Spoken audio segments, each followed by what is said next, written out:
दही stuffed sandwich बेचने वाली माँ रेलवे स्टेशन। कलकत्ता में सविता करके एक औरत दही स्टफ्ड सैंडविच बेचने आती थी।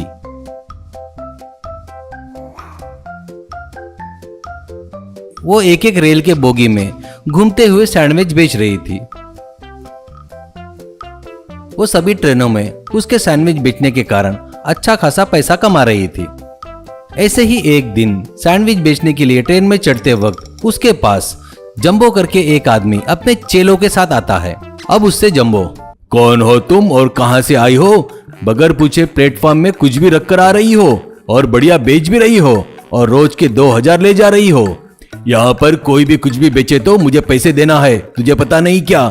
ये रेलवे स्टेशन पूरा जंबो का अड्डा है। सविता, देखो बेटा, मेरी परिस्थिति ठीक नहीं है। मेरे 2 लड़के हैं और बड़े ऑफिसर हैं बेटा, पर मेरी याददाश्त ठीक नहीं होने के कारण मैं उनके नाम भूल गई हूँ, उनसे बिछड़ गई हूँ। वो लोग याद आते तक यहाँ जीने के लिए सैंडविच बेच रही हूँ। जंबो, क्या तेरी याददाश्त बरोबर नहीं है क्या? तेरे बच्चे बड़े बड़े ऑफिसर है क्या? एक बात बताओ, क्या तेरे लड़के तुझे छोड़ दिए होंगे? उतना ही नहीं, उनके नाम तुझे कभी याद नहीं आएंगे। लेकिन बात यह है कि तू जो बेचकर कमा रही है ना, उसमें से 1000 रुपए देना होगा। सविता, मैं अच्छे क्वालिटी का बनाकर बेच रही हूँ, उसमें मुझे रोज के 500 रुपए ही बचते हैं, तो तुमको 1000 रुपए कैसे दूं? मैं लोगों को सस्ते क्वालिटी का बनाकर नहीं बेच सकती। जंबो, क्या सस्ते क्वालिटी का नहीं बेच सकती क्या? देख, तेरे को रेलवे स्टेशन पर मिलने वाली जिंदगी दोबारा नहीं मिलेगी। सस्ते क्वालिटी का सैंडविच, सस्ते क्वालिटी की दही लाकर बेचते जा। ज्यादा से ज्यादा क्या होगा, एक दिन पेट खराब होगा बस। इतना ही नहीं, तू जरा सा दिमाग लगाई ना, बीच बीच में औरतों के पर्स, छोटे बच्चे के पास के गहने, चैन चुरा सकते हैं।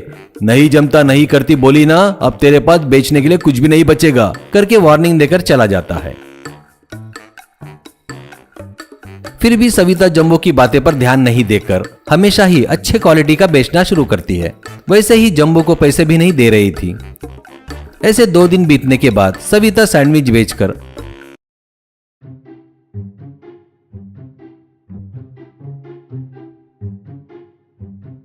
वापिस घर जा रही थी। तब जंबो और उसके आदमी उसे घेर लेते हैं। उतना ही नहीं, उसके पास के पैसे पूरे छीन लेते हैं। अब उससे जंबो, क्यों रे बुढ़िया, जाने दे करके चुप रहा तो? ये रेलवे स्टेशन पूरा तेरी जायदाद है करके कर रही है क्या? अब से ये देखते रहे, रोज ऐसे ही तेरे पास के पैसे छीन कर ले लूंगा, क्या कर सकती है कर ले। ऐसे कहते वक्त रेलवे पुलिस आकर जंबो और उसके बैच को घेर लेती है। उनको देखकर जंबो डरकर, सर सर सर, मेरी गलती नहीं है सर, ये बुढ़िया है ना, रेलवे स्टेशन पर पैसे चुरा रही थी तो पकड़ा हूं सर, ऐसे कहता है। सविता, चुप कर रे चोर बेवकूफ, मेरे बेटे को नहीं समझ रहा है क्या? एक रेलवे स्टेशन का एसपी है और दूसरा इस स्टेशन का हेड है। तेरे बारे में पता चला तो किसी पर विश्वास नहीं करके तेरे ऊपर नजर रखने के लिए मुझे ही ऐसे भेजे। तू कर रहा सो धंधे, तेरे चमचे कौन है? तेरा पूरा व्यापार कैसा है? तू कैसे व्यापारियों को डरा रहा है, कैसे बेचने वालों से कमीशन ले रहा है, पूरा पता चल गया रे। कल ही उन दोनों को बता दिया, अब तेरी जिंदगी पूरी जेल में ही जाएगी, ऐसा कहती है। ये बातें सुनकर पुलिस वाले सब तालियां बजाते हैं। फिर पुलिस वाले जंबो और उसके बैच को पकड़कर अरेस्ट करके ले जाते हैं। उसके बाद सविता के दोनों लड़के मस्त एक्टिंग किए करके उनकी मदद करके अच्छा काम किए उसलिए धन्यवाद देकर अपनी माँ को घर लेके जाते हैं।